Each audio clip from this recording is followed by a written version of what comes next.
Welcome, code aficionados and digital daredevils, to a podcast that's about to dive deep into the fascinating world of WebAssembly.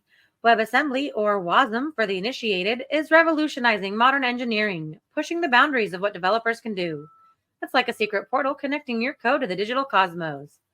On this show, F5's Joel Moses, Oscar Spencer, and Matthew Yakabuchi will be your guides to this virtual dimension, decoding the mysteries and unveiling the endless possibilities.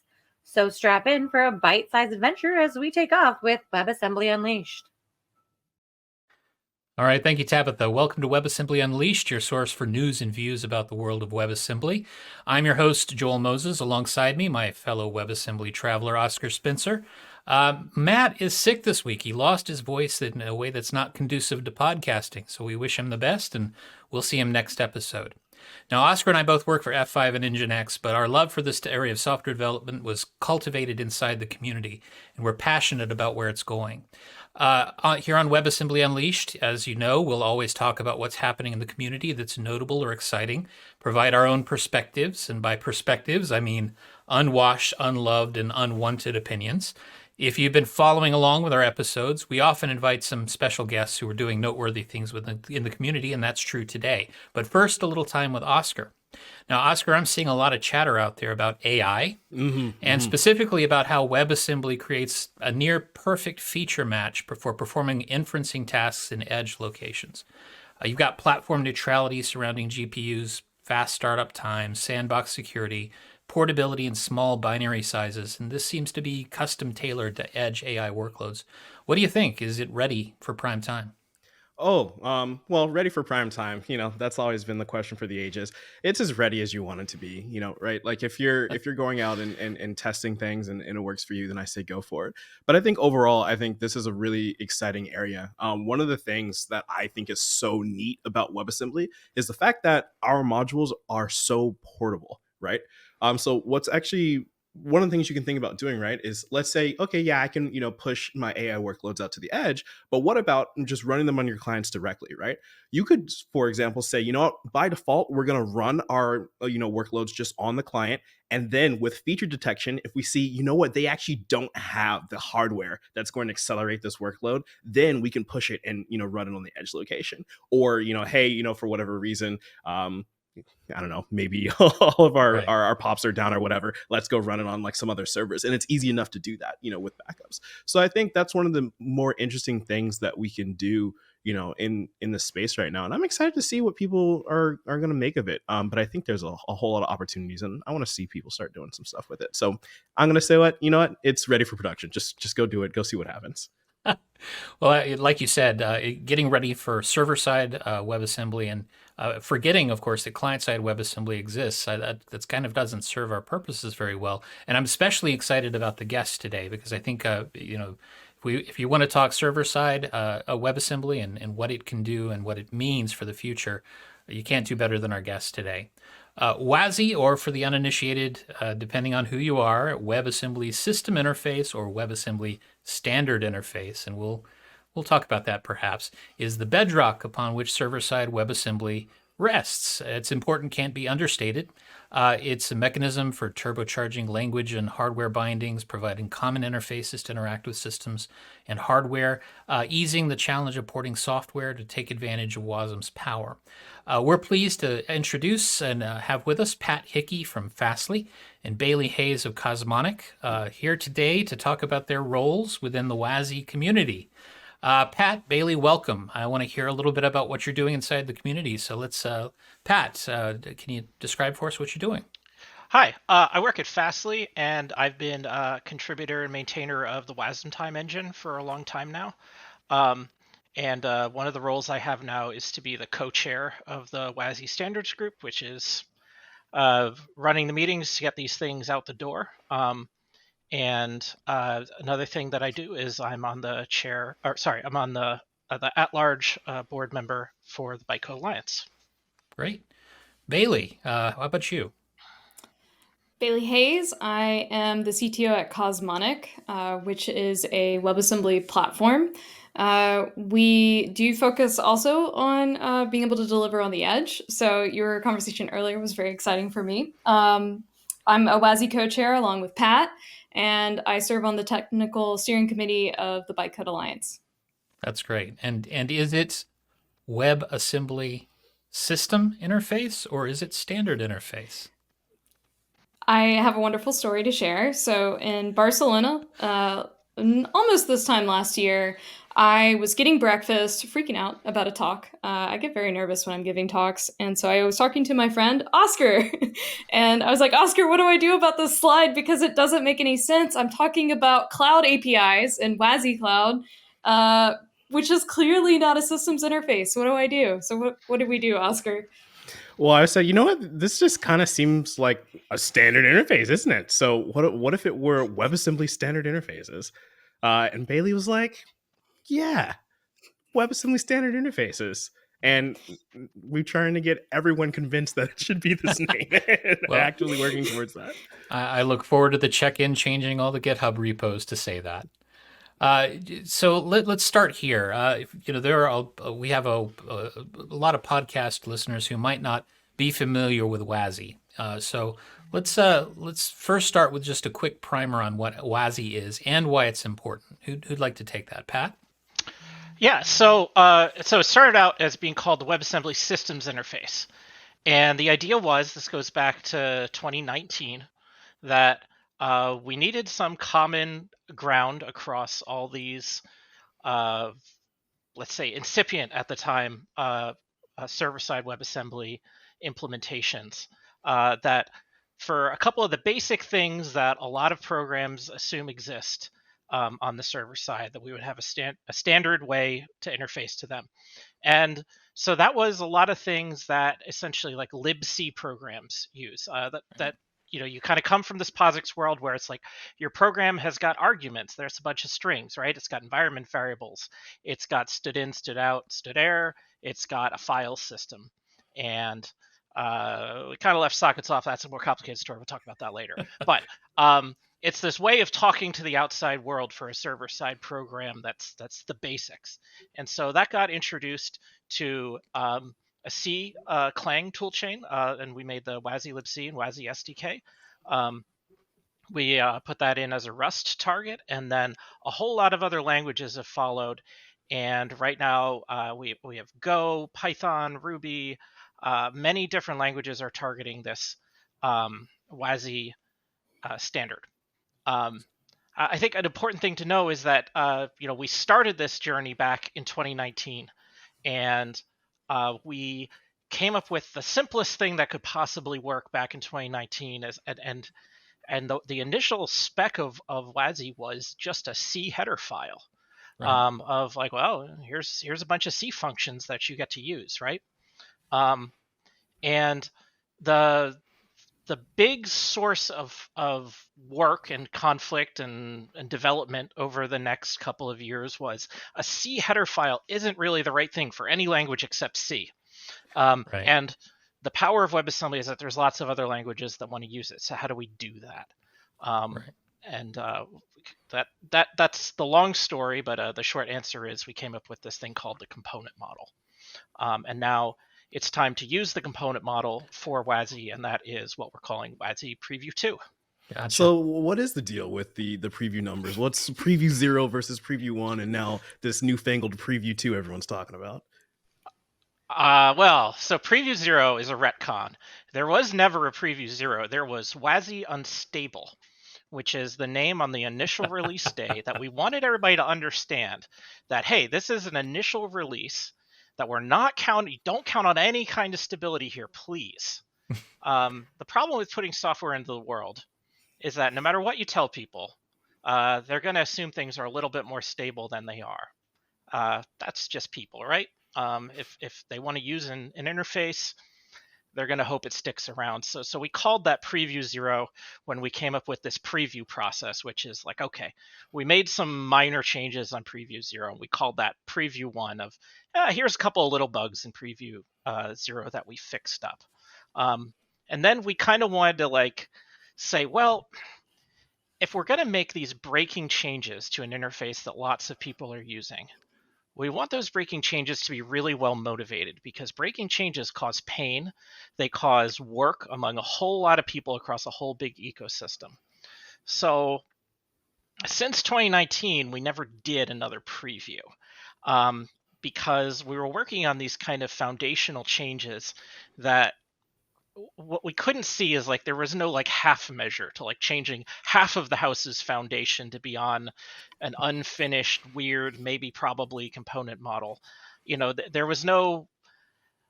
didn't seem like a good way to roll that out as like a small incremental non-breaking change. So we had to finish the foundational changes in order to make preview 2 as something that, again, we want people to depend on being stable for a good long time, just like people have been depending on preview 1 being stable since 2019.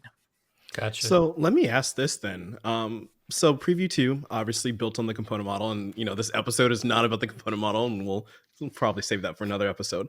But let me ask you both, does that mean the component model is done? The component model is going to reach MVP, likely not by the end of this year, but maybe next year. That's why we're continuing on with the preview terminology. But I would relate preview to something akin to a milestone. It is a point in time that is stable that we recommend people build on and give us feedback so that we can build the right thing and deliver a real, fully featured standard that gives everybody what they need.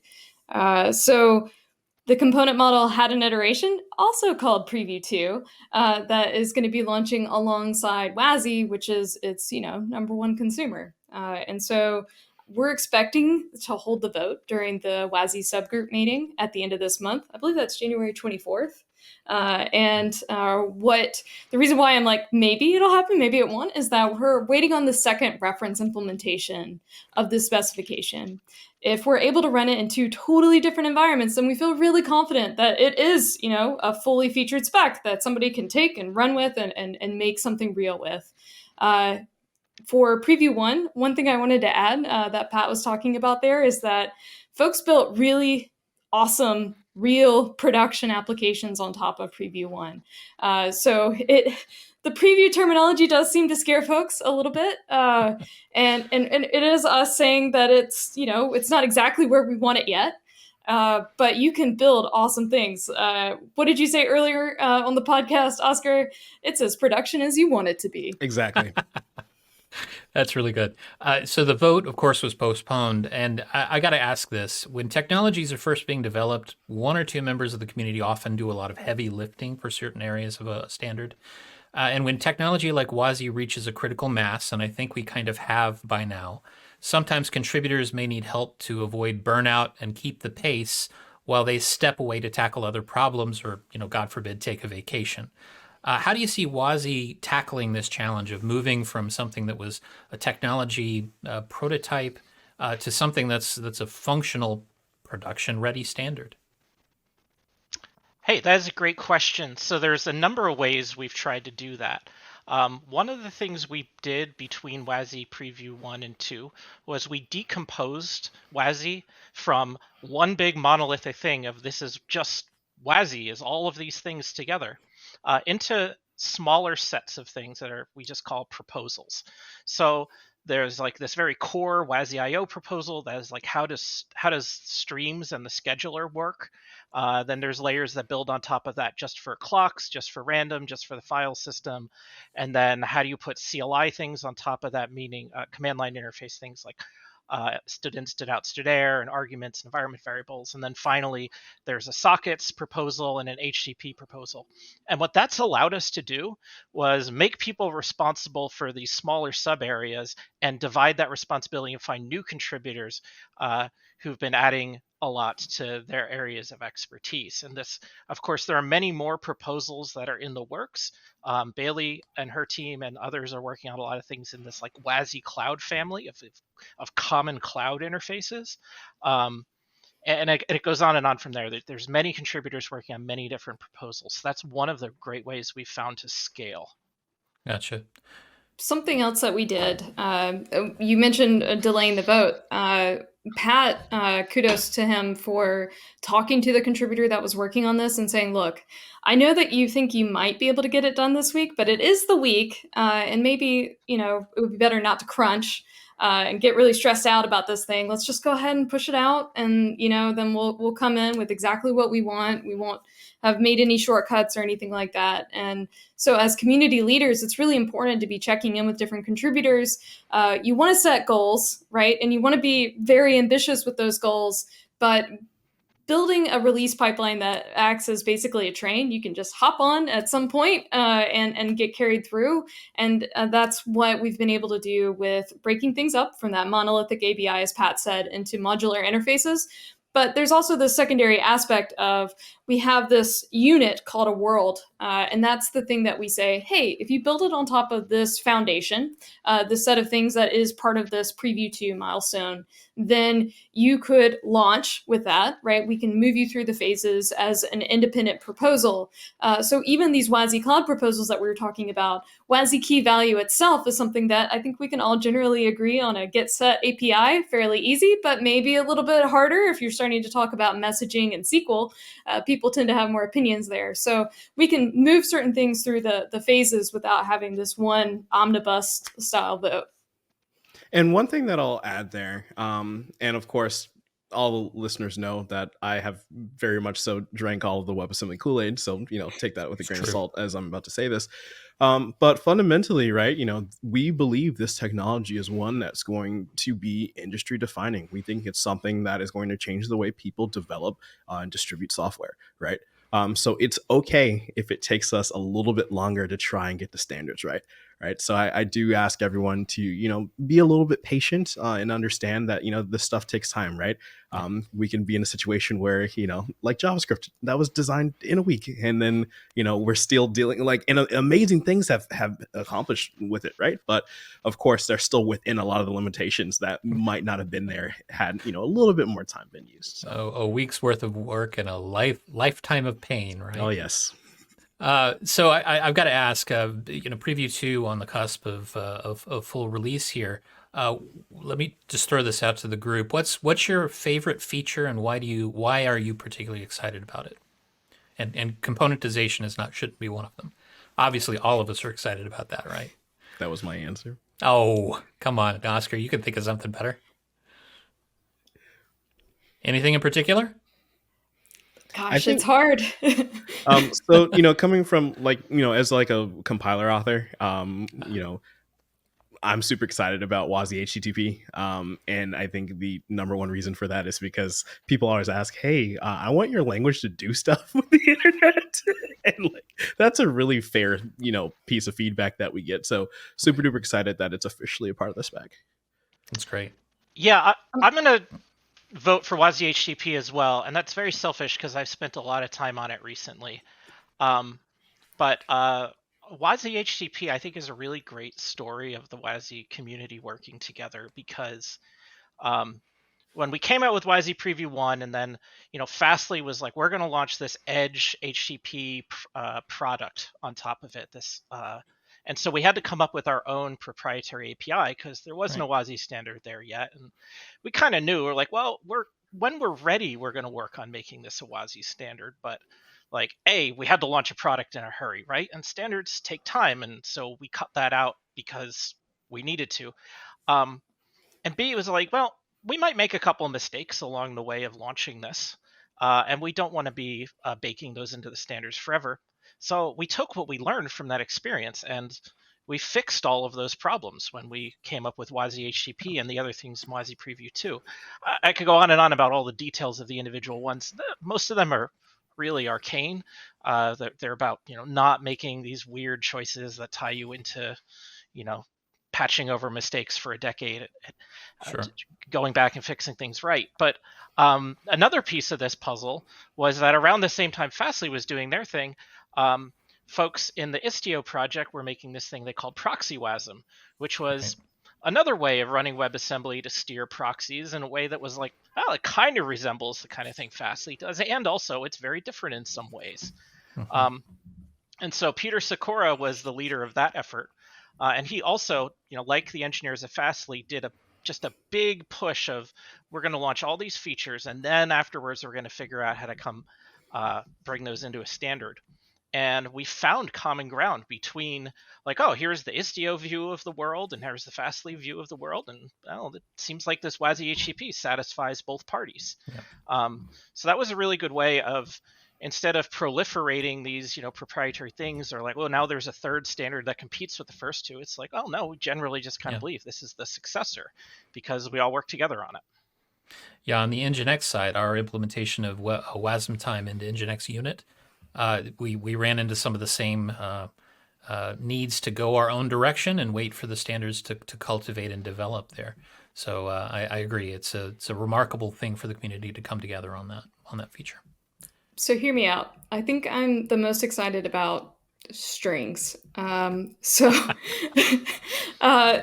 With Preview 2, we have high-level types now, including more than just strings, but obviously I'm most excited about strings, and that's because I got started on the WebAssembly journey in its precursor with Asm.js, and the things that I did to make other languages compile into WebAssembly and then be able to generate bindings that let me talk to that WebAssembly module was a thing. And I know Oscar knows what I'm talking about since you created Grain, but it's actually really exciting that I'm able to have high-level language bindings that literally say what they are. These are strings. It's not a bunch of I32s. I can actually use this. And then I guess my real one is probably virtualization is another cool feature that's now available that I've been using a lot. And it lets me bind that API to something else. So for me, the way that it usually looks like is that I'm writing locally, like local development. And so I've been working on WASI Blob Store. And I've been able to virtualize the Blob Store to basically be my file system. And it was really easy to do. And I was able to swap that out inside Wasm time. And so by being able to virtualize APIs, because they're, these new modular interfaces, I didn't use the word component, just saying, then I have the ability to, thank you. I have the ability to virtualize all of these APIs. And there's this other project I would love to hype called WASI Virt. And it's all about virtualizing these WASI Preview 2 APIs. And it lets you do cool things, like maybe run everything in memory. Yeah, I think to that point too, with Preview 2, one of the things that's so beautiful about it is there's a far more documentation. Historically, we've been really terrible about documentation. We still have way more work to do.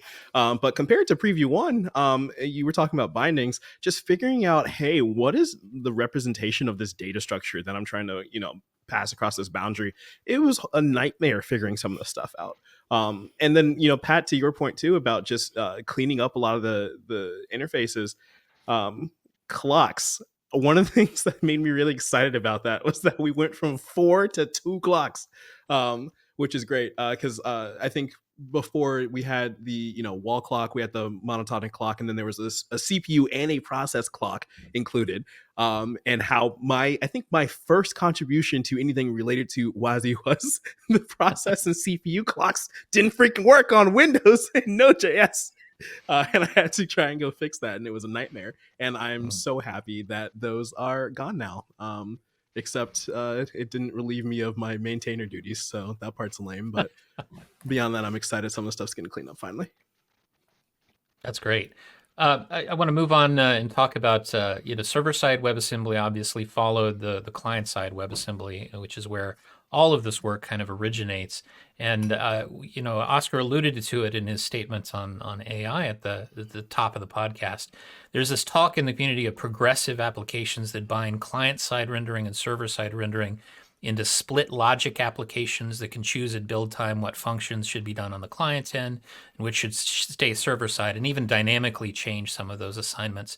I'm thinking in particular of like the Leptos framework and some of the work I've seen from Fermyon. It's demonstrated how that can work. I mean, we're clearly a ways away from making this happen. But what do you think of this sort of dual brain mode of operation for WebAssembly? What are its benefits and what are its drawbacks?